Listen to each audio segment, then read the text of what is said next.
You're listening to Switch On, a podcast to shape the principles of modern leadership.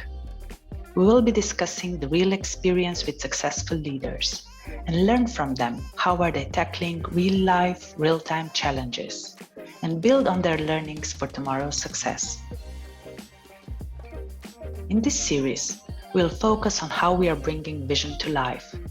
Having a purpose, a vision alone, is not enough to be successful. Both require action.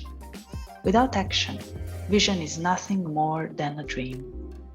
The key to success is to stay focused and be realistic about the current situation, and then learn perfect along the way. But as soon as we identify it, we need to start living it. Welcome to this episode of Switch On. It isn't enough for leaders to define the vision of an organization. Today's leaders need to actively participate in the effort to make their vision a reality. Organizations that are focused, resilient, responsive, adaptable, versatile, and able to sustainably innovate are successful. Taken together, these traits are known as business agility. Business agility enables organizations to innovate and deliver more effectively, and this way turn market disruptions into a competitive advantage, while thriving in a complex environment. Driven by a supportive culture, a vision that inspires, and a committed team that continually challenges the status quo and looks for better ways of doing things. I'm honored to have a conversation about this topic with the business agility transformation expert, who advises organizations on how to harness technological potential to increase business performance and new business opportunities. An expert who sees a greater opportunity in leveraging diversity and inclusion to break records in team performance and to cultivate, attract, and retain talent. Alessandro Cugno Garrano, Senior Executive Partner at Gartner. Welcome, Alessandro. Thanks, Elena. Thanks for having me. It's a pleasure to be with you. Great to have you with us. Alessandro, can you tell us what is your ambition and what drives you? Yes, sure. I'm Alessandro Cugno Garrano, and as you said, I'm a senior executive partner in Gartner, that is an advisory firm. And what I do for business is very much advising leaders in a medium or large organization to fulfill their goals. And nowadays, this is very much about transformation, as we call it. It's about adaptation, changes, and so on. When I do what I do for business, I tend to focus my talents, my advisory, not in suggesting how to do stuff to people, because I mean these people are smart, and this company are most of the cases very much prepared. It's very much about discussing and learning together what they should not do, instead of how to do everything. What drives me and you were having a dialogue about the enormous changes that are happening in today's world. We have been talking about how we could craft a new future work, how the future may look like in the way we work, in the way we interact, in the way we live our social life. And this is very much what is inspiring me, driving me. I'm very much curious about how, as a society, we will unfold the existing challenges to turn the future of work into something that is positive, that, they say old habits die hard. So this is actually very much what is triggering me, is about reinventing, rethinking about the future of work in business, but also in the way we live. This forced discontinuity what we went through, it's a big reset. And of course, it's about evolution, it's about transformation. You can also call it about a digital transformation or business agility transformation or whatever, but it's about essentially evolution. Very, very important topics that you're raising, because what we are experiencing today is the impact of unexpected, a moment of discontinuity that is deeply touching business operations and organizational capacity to grow and prosper.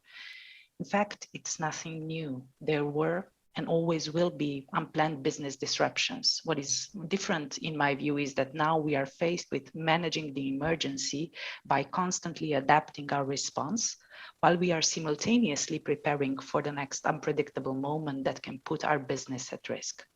Alessandro, what is your sense of leadership mindset and behaviors as they take their companies through this transition from one S curve to the next? You're absolutely right that we always went through constant evolution and changes and whatsoever. Maybe the thing that is a little bit more different compared to the past, or maybe it is simply something that we haven't yet realized, is the continuity of the discontinuity. So the rate of change is constantly increasing. Now we are very much focused about what is happening with the COVID and these gigantic and very painful changes that we all went through. What I'm trying to say is that I think we forgot that before COVID, we had many other changes. I'm talking about what happened from a societal perspective, from an economical perspective. So the rate of change over the last 5, 10, 20, 50 years is constantly increasing and will increase even more. Now, why is this important considering to the leadership dilemma that you mentioned before? Because it's not given, it's not easy to feel and to be prepared for the continuity of discontinuities. So one of the things that is the most important today in the way we do our business, in the way I work, in the way you work, in the way leaders of organization work, is to be adaptable. And to be adaptable comes with the obsession to set a direction, maybe not a destination, and to have the mindset, the approach, the operating model, the culture, to go through a never-ending series of learning loops. So that's the reason why some describe business agility as the combination of operational agility and strategic agility. Now, if you think about this last point, Elena, we cannot say that we were used to strategic agility because big companies are more or less working to extend, expand, improve a very well-defined operating model and business model that has been proved successfully over years. Now, what is happening today is that we are forced to be adaptable and to be strategically agile because you cannot control the context around you, know? And this essentially means, from a leadership perspective, to become, to be adaptable from a strategic perspective, to be agile in the way you unfold your strategy through a never-ending series of learning loops to confirm your hypothesis, accelerate, decelerate, and so on. I mean, one of the things that I'm always repeating to my clients is that agility is not only about speed. No, there are so many people that are talking about speed these days, but no one wants to be quick in failing. So the key point is about being adaptable and extremely good in accelerating and decelerating based on your learning loops. This is not about speed, but responsiveness. Well said. It seems that the level of risk we need to accept is actually rising. The economic uncertainty that you're mentioning, competitive threats, cost inflation, all present a risk to business performance. And there is also a question of how realistic companies are about their potential growth and what it can be. When we talk about growth, it often means efficiency, operational agility, faster, cheaper, better, like you've mentioned. And many people spend years trying to recapture the growth that they were used to by optimizing their go-to-market. And this approach may not be able to get them back to 40, 50% growth that they were used to. Yet digital transformations that are focused on the provision of value also leads to better financials and growth by delivering this value. How to find the right balance between seeking stability and transformation journey to create the future? That's an interesting dilemma, Elena. And I think I'm going to give you my opinion about what I'm observing. Many companies are trying to become multimodal in the way they operate their business. You know, we're living in a world where we are talking about a digital business, digital operating model. We are talking about digitizing the way we work and so on. But if you go one step deeper in the thinking about it, many companies are running profitable or less profitable compared to the past, and they're operating in a way that they've always been doing. Many companies are essentially running their business where the core business, their business model is pretty well defined into a perimeter. And that's about improvement. And you're right, I mean, efficiency is very important, and there is nothing bad to be focused on efficiency. And today, in 2022, you can actually be extremely innovative in being efficient, because you can actually use so many ingredients from a technological perspective, and you can be transformative in the way you bring efficiency within the borders of a pretty well-defined business model that is nothing new. It's what you've always been doing, and that's it. And that's one part of the story. But then there is a second part of the story that is actually quite intriguing, because every company was a startup once upon a time. And that was the time where the company actually invented, before scaling, the current business model and the current operating model that they are operating now. That part of the company is the one that has to be regenerated through transformation, evolution, or whatever you may like to call it. And that's the part of the company that is constantly today trying to look for the next pot of gold, the new core, the next business model that will actually develop in symbiosis, in parallel to the existing business model.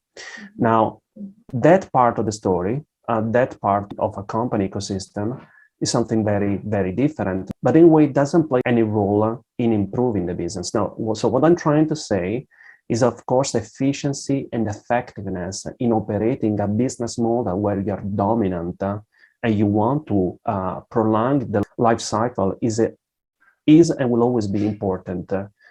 But more and more companies are also trying to redevelop internal capability, internal competence, internal ability to redefine your business model, so that in the future, companies will run multimodal. One that maybe is at the end of the life cycle, another one that is scaling because it has proved to be very promising, and many others that are in the incubation mode, you know? Well, many companies are trying to do this, but it's extremely important because it's about moving out of your comfort zone, moving out from your core, and work and think and act multimodal. Mm-hmm. It's a complex environment, and it's nice to hear that there needs to be a bridge between efficiency on one side and effectiveness on the other side. I think many companies are still struggling to build up the basis and then evolving to the next steps where they can really focus on what is important. And in your view, Alessandro, why should we be obsessed with business agility in this kind of environment?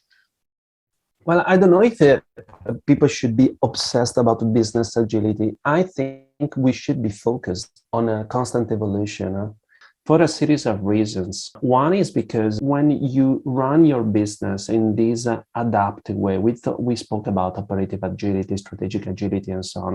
When you run, when you're going through the changes that will bring you eventually to run a business in an agile way, to be adaptable whatsoever, there are many good things that will happen. One of the things that is very important, Elena, I believe, is that to be fully aware that we are living in a world where one of the scarcest resources that we have to manage wisely is talents. No? Mm-hmm.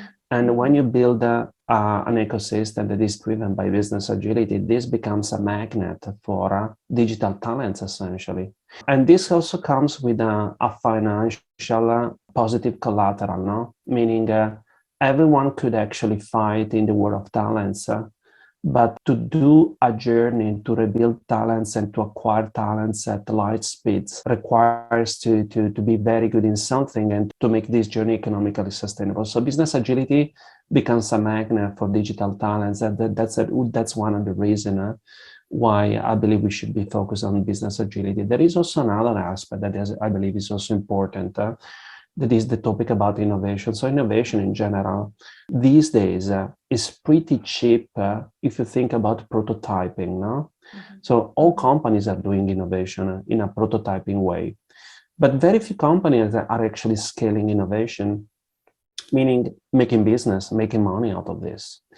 So business agility and agility scaled, meaning agility brought to the level of strategy and adapting strategies is very important because it is introducing an operative model that is designed to regenerate new core business, to scale innovation beyond the pretty prototypes that every company has. And then another aspect that I believe is very important is the cultural part of the story. So every company has a culture these days, but the culture is very much the shadow of the leadership that went through the years in a specific company. When you start to work and you transform into something that should become more agile from a business perspective, when you're really targeting anti-fragility, when you have that level of ambition, you are forcing yourself to redefine the culture for the next jump ahead. No, so it's about recoding your culture based on what you want to be your company for the next 5, 10, 20 years. So business agility in this context is very important because it is forcing you to rethink about the culture. And it's also introducing a language, a way of working, behaviors, way of operating that are forcing you to change the culture in a sense. So it's an acceleration for cultural adoption.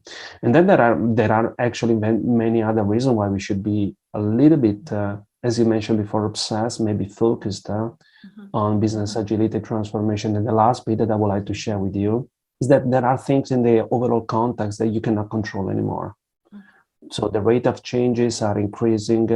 We will have to be ready for the continuity of discontinuities.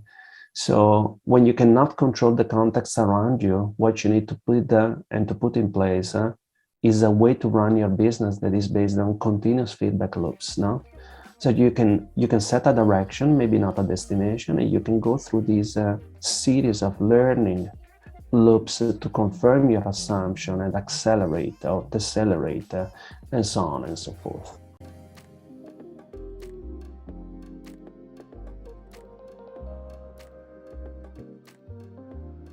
Digital business remains a top priority, and we are seeing it everywhere we look at. And having invested so much in digital transformations that you mentioned earlier over the past 12 to 18 months, enterprises are now really validating their strategy to ensure ROI, and they are shifting their focus to the role of technology beyond IT. So technology integration is infused in a way that drives business outcomes. And the other day, when we have discussed this topic, you have mentioned you are noticing a fraction, a division between what to do and how to do it. Tell me more about the shifts that you're noticing and what are the main challenges business are facing with technology integration in your view? When we spoke about this, Elena, what I meant was that in general, big companies and successful companies have the luxury of doing pretty much everything they think they should be doing. What I actually see is that in the journey of transformation, one of the most important things is actually to define why you're doing what you're doing. So really the purpose for the transformation, the inspiring North Star that is setting the direction, and also the priorities that are connected to this vision. Because once you set a vision and you have the priorities, it becomes feasible to do something that that we are not used, let's put it this way, from a generational perspective in big companies. We are not used to decide what we will not do. So deciding what you will not do is actually the essence of strategy. And this is actually very important from a transformation perspective, because if you're not very clear, not only about the vision, the direction, but also the priorities of what you will not do, then you get into the syndrome of doing everything and you focus on how to do stuff. One of the paradoxes that I'm observing in companies that are extremely good companies with talented and smart people is that if you don't prioritize what you want to do by defining what you will not do, you may become overwhelmed by the massive amount of changes and all the nitty-gritty details and all the portfolio of changes that you want to do. And you cannot do all those things with a decent level of quality and a decent level of impact. And the reason for that is very simple. There is a limit to the change that a company can take in a specific moment. Plus, as we mentioned before, one of the scarcest resources that we need to manage smartly today are the talents. Many companies today are actually very rich in terms of capitals. Not many companies have the luxury to be very rich in terms of talent. So what defines the path to go through is the ability to understand how to maximize the value contribution that you can find from a very limited set of talents in your transformation. And this comes through prioritization. Companies that are simply trying to execute and thinking about how to do stuff. How to do stuff is part of the learning journey, and you can improve. You don't have to be perfect in how you do things from day one. What is important is to have a very clear direction, very good priorities, and the learning loops that will make you better along the journey. That's what I meant when we last time spoke about the fraction and the friction between trying to do everything right and doing the right things right. That is a totally different ballgame. It's so important what you have just shared, right? Breaking down the change in manageable steps. It makes it so much more effective in terms of execution and focusing the resources where you really want to implement the strongest change in your organization. Because with the uncertainty that we are facing and the flexibility we need to adapt to this environment, in my view, a linear way of working is not sufficient anymore. And given this rapid pace of change in most markets, a high-performing culture aligned with a strategy is more important than ever. And culture may seem intangible, but the results of successful cultural change really matter. How are you experiencing, Alessandro, the culture code shift that companies are going through, and what development should we expect going forward? Yeah, this is one of the topics that keeps me busy most of the time these days, and I think it's gonna be a major mainstream movement for the time ahead, because Helena, every company has a specific culture, at least defining in the website with the values and principles that are fancy, very deep. But in some companies that I observe, the principle, the values, the beliefs have been diluted over time. So essentially what happens is that, again, in a context of discontinuity, you may have many scenarios. You may have companies with a very strong culture and people that are living this culture. So there is a consistency between the culture and the way the people work on, the people behave, the language they use. But maybe that culture is what you brought you there, but it's not what you believe is totally right to bring you to the next 20 years of hyper success or whatsoever. And there are companies that are actually going through the dilemma on how to update and recode a culture that has been extremely successful to bring you where you are, but you get a feeling that something has to be twisted for the future. Then there are other companies and many other companies that are actually living subcultures that are actually not connected to the official culture defined by the values and the principles that you paint on the walls, that you put on the websites and whatsoever. Now, that's an interesting situation to be in because, as I'm used to say, the culture is more or less the shadow of the leadership that went through the history of a company. So, and these shadows is there because it's driven by leadership. Leaders bring the weather, they say. So sometimes what happens is that you have a fraction, a distance between different subcultures, so different ways people talk, live, act, behave, and the official culture. And in a context of transformation, this is extremely difficult because culture is what actually maximizes the performance of a team in a complex system.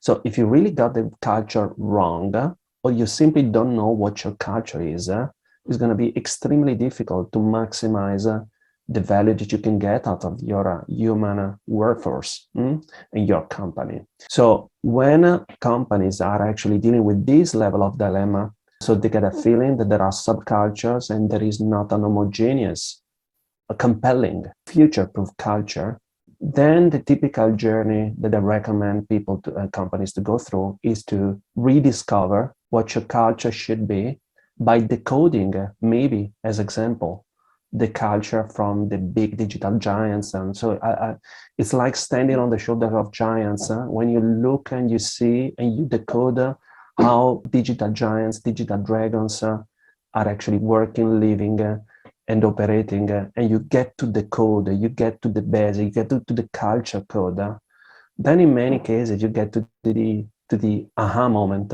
because I understand how it is possible that they do what they do. When you look and when you see, you understand, you decode the code of their culture.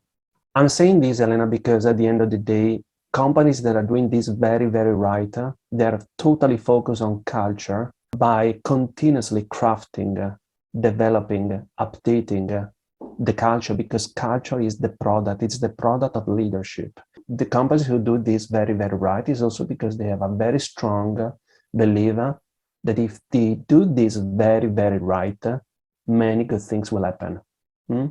Because culture is the most systemic dimension of change in a very complex world, the world of business that we live in. Why do you consider it so critical today that we question assumptions and consider the alternatives? And how about being open enough to look outside of your day-to-day box and look for new ideas, new perspectives, maybe new best practices to learn from? To be focused on getting someone else's perspective is extremely important these days, because we are not living anymore in a world where on top of the pyramid, at the leadership level, you got all the knowledge and all the great ideas. If you roll back the times, maybe 10, 20 years ago, and that's very much connected to the process of scaling a business and to make it profitable, and people are growing and they're making their own career and then becoming managers, then becoming executive leaders, and they know exactly what their business is about, and they are on top of the pyramid. So there was an area where the competence density was maximized at the top of the pyramid. Today, it cannot be that way. I mean, technology is democratized, competence is distributed. Very likely the guy or the young lady that will change the way you run your business, it's someone that is hidden virtually in an office space somewhere in the world. So competence is distributed, talent is distributed.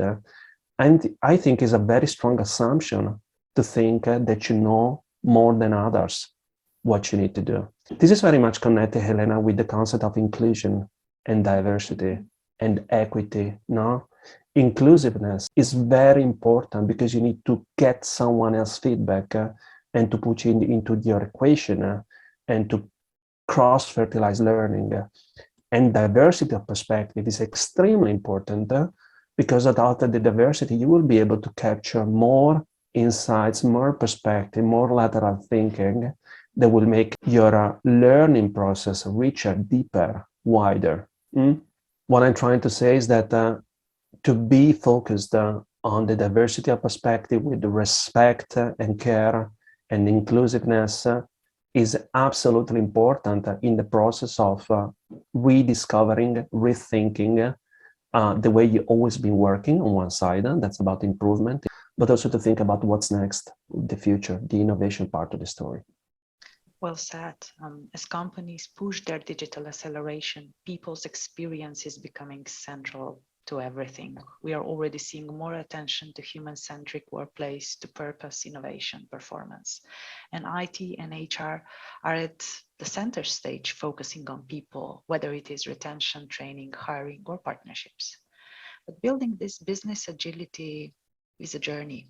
You're a strong supporter of systemic evolution. Where do companies need to put more attention to achieve this radical flexibility and also be able to scale? One of the most important things for companies is to get to the level of understanding, of confidence that this evolution that we have been talking about and transformation, first of all, it is feasible, but it is a long journey. It's a product, essentially. So the most important thing about thinking systemic is accepting that it's a journey, accepting that there are multiple dimensions of changes that are cross-connected. So it's worth considering the full spectrum, take it as a journey, be extremely focused, dedicate the talents, resources to the transformation journey, but knowing it takes a lot. Another important aspect of thinking systemically is actually to understand that you need to move all these triggers in a systemic way. It doesn't make any sense to be the rock star on one dimension of change. It doesn't make, if you consider multiple dimensions of changes, it could be the talent part of the story, it could be the culture, it could be the operative model, it could be the organization and many others. Today, what I observe, what I see, what I believe is that it's less relevant to be the rock star in one of those dimensions if you don't consider how these dimensions are cross-connected. One way to think about this transformation approach is to bring agility into the equation. So to think about multiple dimensions of changes like sub-products of an overall product that is the transformation. Now, you asked me before why this is important, which are the most important things to consider in a systemic approach. And essentially what I'm trying to say, Elena, is that to accept the journey, accept that it's systemic, make sure that you see the big picture, and you go through learning sprints in the transformation. And I believe when you do all this together, it's not rocket science, it's complex, it's not complicated. So something is to manage complexity in a system with a systemic approach. Something completely different that I wouldn't recommend is to make it complicated. And earlier you already mentioned diversity, and I think people have woken up to the idea that diversity is more than just another buzzword. It's a reality, and inclusion is a choice. And inclusion is all about us. We want to engage, we want to learn, and we actually know we will make mistakes before we get better. It's about making progress, and you said that beautifully earlier, and people are ready to put in the work, but it requires a bit of sensitivity as well, a focus on building bridges to be effective and putting it into action. It doesn't happen without the real work. How do you understand the role of inclusion and diversity when driving real change? How are the two fueling innovation in your view?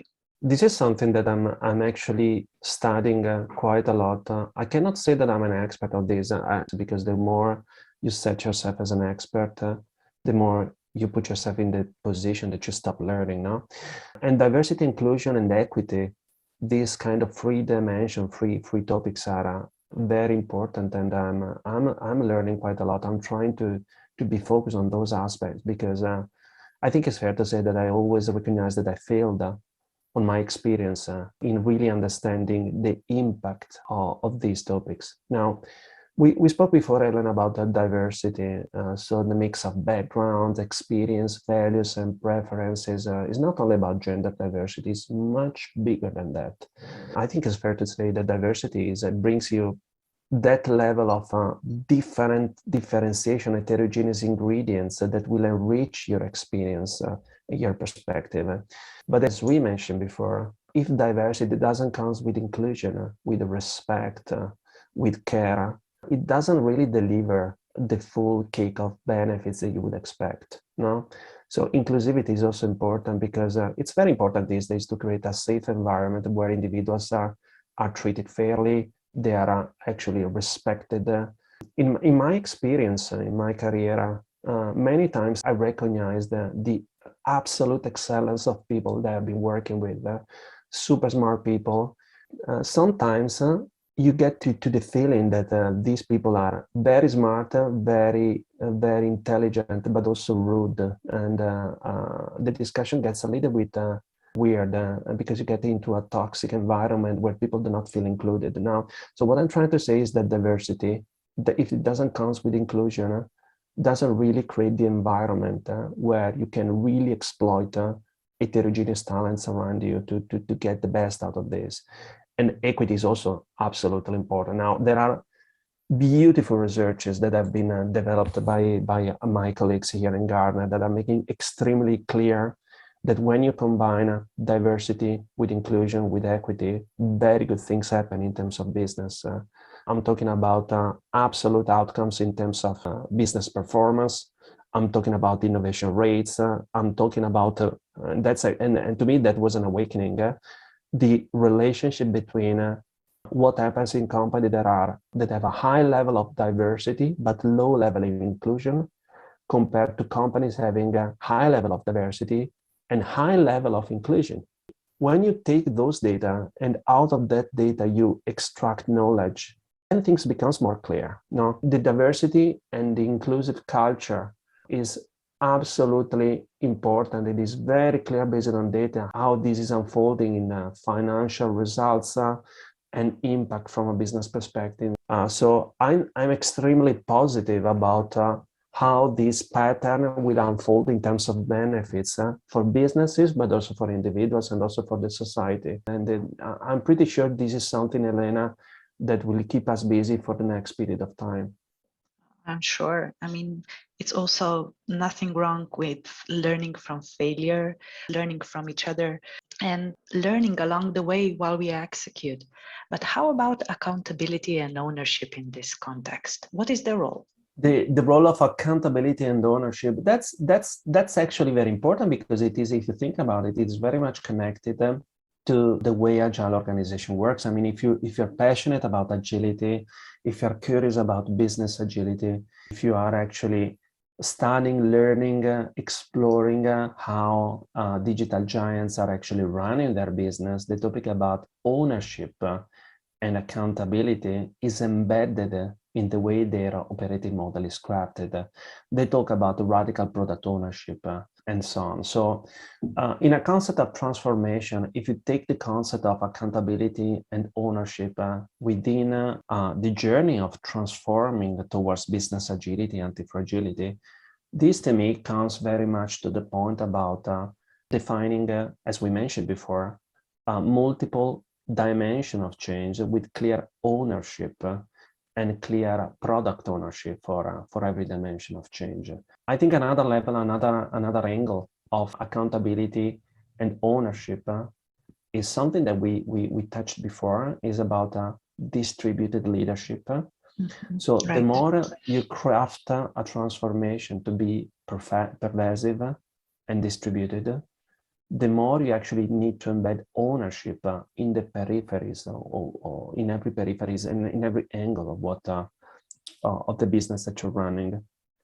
So distributed leadership, distributed talents, distributed ownership is very much important also to remove frictions and to move from a top-down approach to transformation to an open source of transformation. And this is very tricky, Helena, because we talk a lot these days about distributing the ownership of transformation. But one of the things that I'm actually learning is that distributed accountability, distributed ownership, and those kind of things work very nicely if you have a very nice and clear direction given, a purpose, priorities, but also if you have distributed competence, knowledge, talents. If you distribute ownership in a context with very low density of talents in the peripheries, well, very bad things will happen. That's the reason why it's a journey. It's a journey about embedding competence in a distributed way so that you can unfold ownership in a distributed way and make it systemic, make it, it comes with time. Yeah, it was a wake-up call, and it's good that we are realizing that all these topics are really connected while we are trying to become better and also help to improve our business. And I think we all recognize that we need to become comfortable operating in an environment of significant risk, because standing still is not an option. And organizations that embrace experimentation are comfortable with uncertainty and ambiguity. They do not pretend to know all the answers, but the willingness to experiment does also not mean randomly throwing paint at a canvas. They experiment to learn rather than to produce an immediately marketable product or service, where tolerance for failure is an important characteristic of innovative culture. And when we speak about diversity and inclusive leadership, what should we do more of and what should we do less of? What core practices would you highlight so we can better embrace and explore uncertainty and become more adaptive? Maybe one of the things that I believe we should do more and more when we talk about diversity, equity, and inclusion is to have the curiosity to go to the data and to understand what the problem is. What I'm trying to say is that if you take the time to go through the diversity, inclusion, and equity topic, and you spend quality time to understand that, you may realize that there are multiple dimensions of problems or depths that you need to hack. And that's very much important. So one of the things that I would recommend always, and I'm also recommending myself, is not to lose the curiosity to go for the data, to understand the data, to derive from data knowledge, and from knowledge intelligence, and from intelligence actually maybe some wisdom to take the right actions. Just to give you an example that I believe is quite important, the problem, for example, of diversity in a systemic way.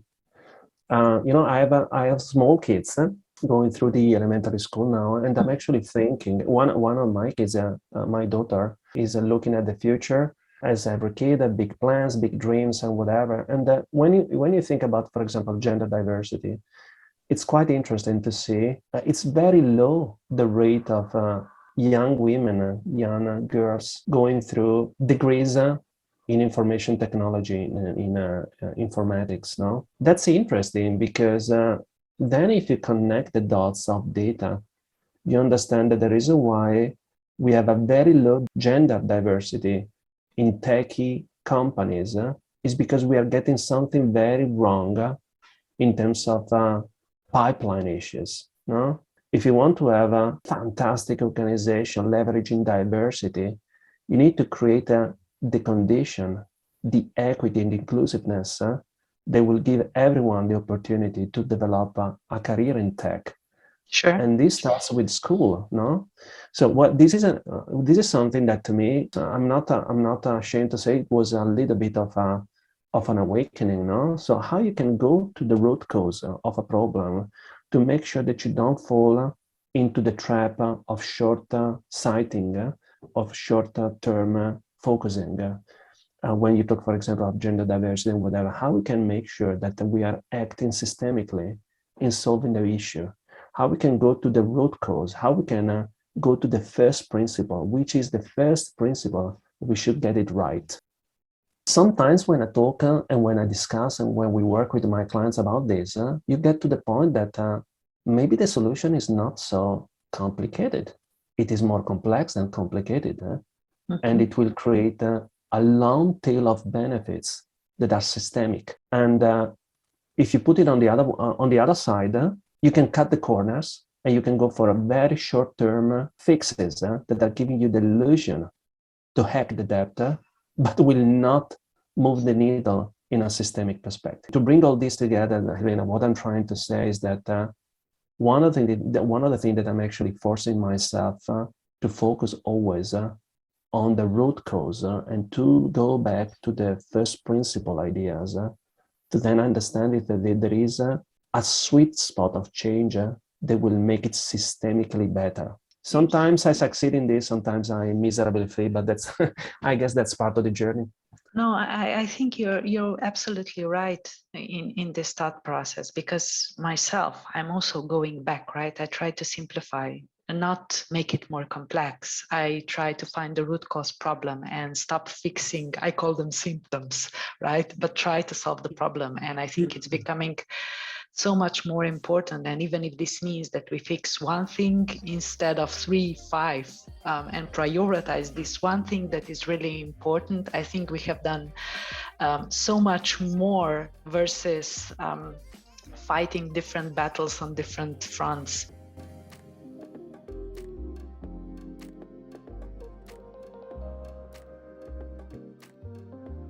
When we are living in a world that is increasingly dominated by technology and digitalization, yet we've never had this much opportunity to pursue technology-enabled change. I think the role of technology has also radically redefined. It has redefined how we work, how we consume goods, how we innovate, and how value is actually generated. Much has changed. And this raises for me a question, where to next?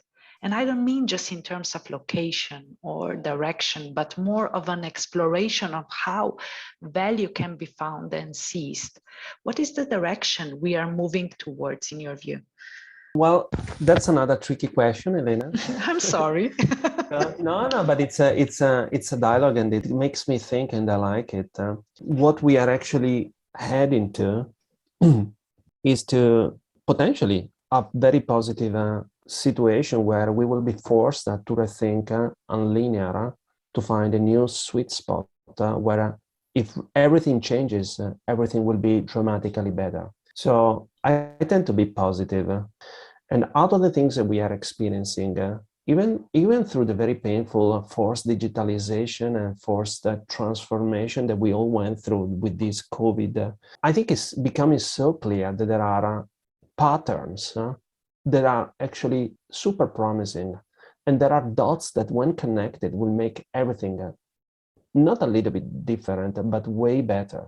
I'm not talking about only hybrid work. I'm talking about redefining the future of work and to find a new balance. And, in the preparation of this call, Elena, if you recall it, we were talking about what is the new luxury for digital talents. And the new luxury, I truly believe, is the freedom to decide on what you want to work, where you want to work, and this level of radical flexibility.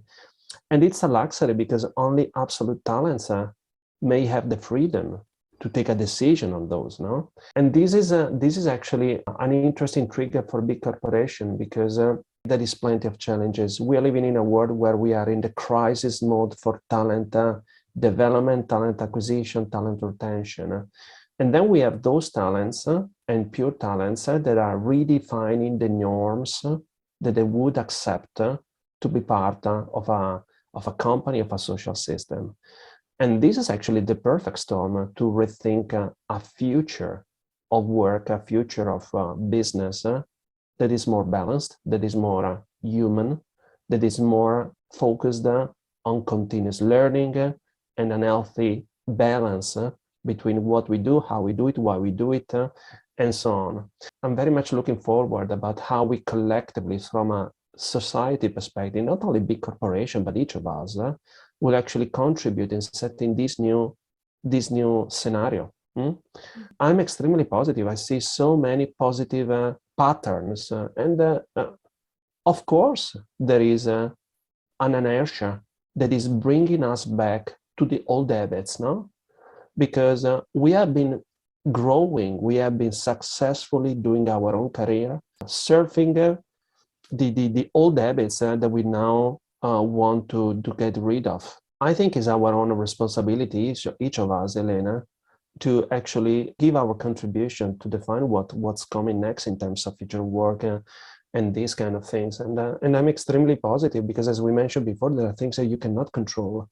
And the more inertia to put this change, the more you will actually run the risk of losing the big war that is the war for talents. I agree. I mean, we cannot do it alone. We need to contribute and do it together because the work is becoming much more remote. Teams are becoming much more autonomous, and the idea of a boss is becoming less helpful. Yet we are now in the position to go further and address world-class problems, but we can't solve this on our own. And this reminds me of an African proverb.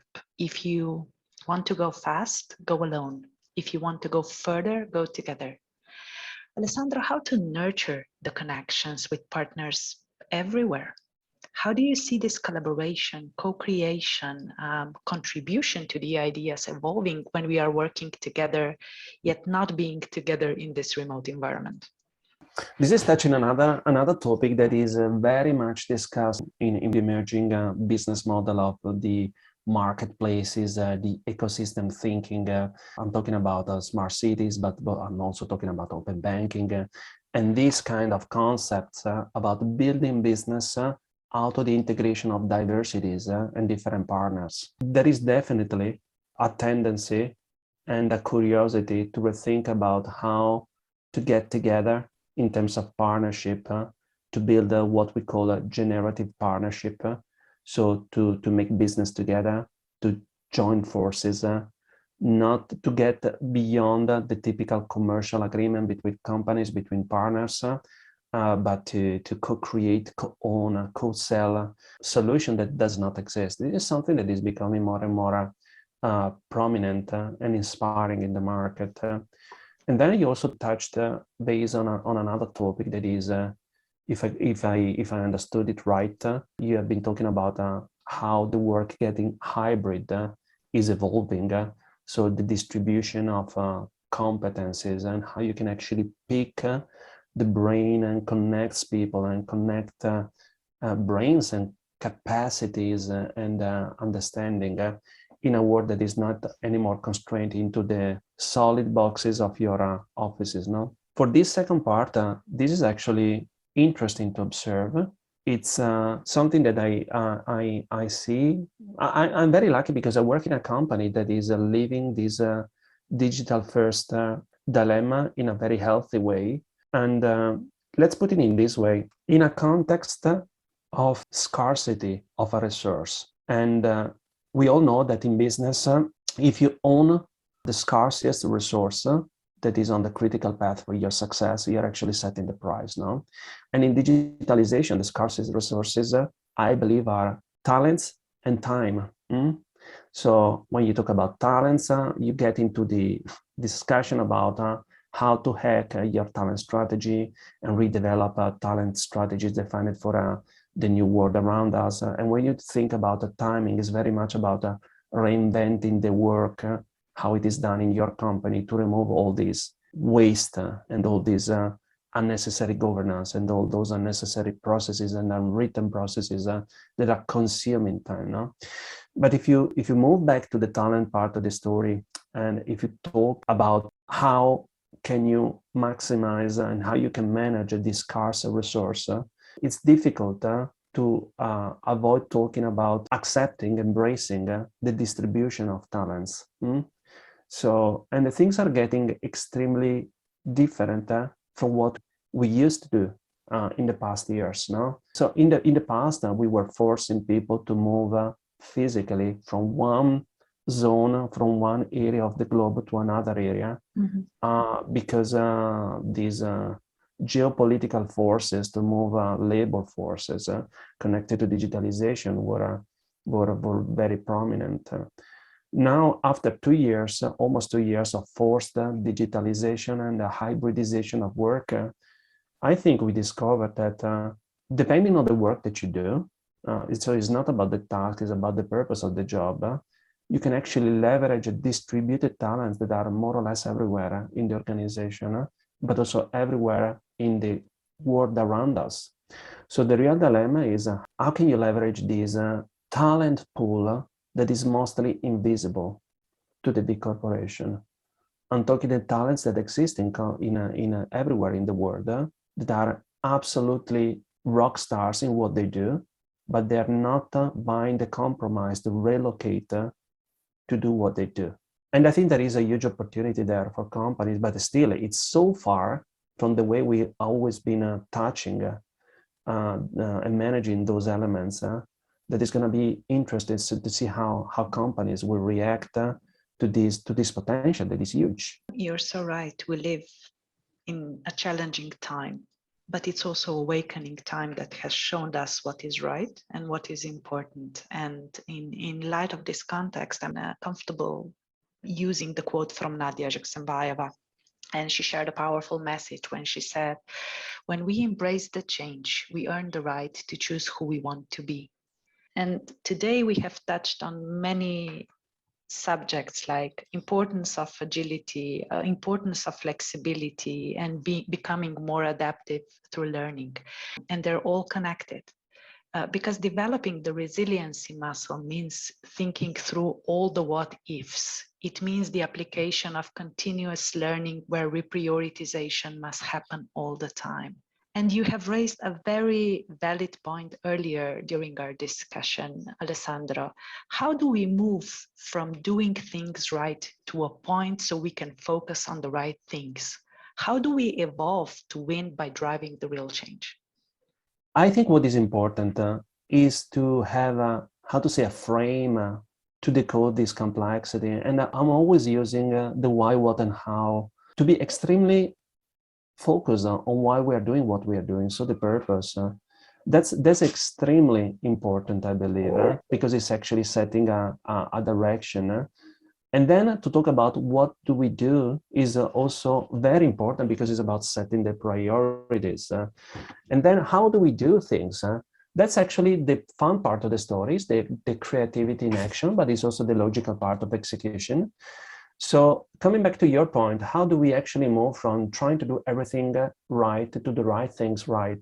I think is about really setting the why, the purpose, is about setting the priorities, the definition of success, but also the definition of failure, and then enjoying the journey about going through the how and these continuous feedback loops, and to make it inclusive and diverse, to make sure that this is not actually done in a bubble, is not done disconnected from the people that are part of your communities.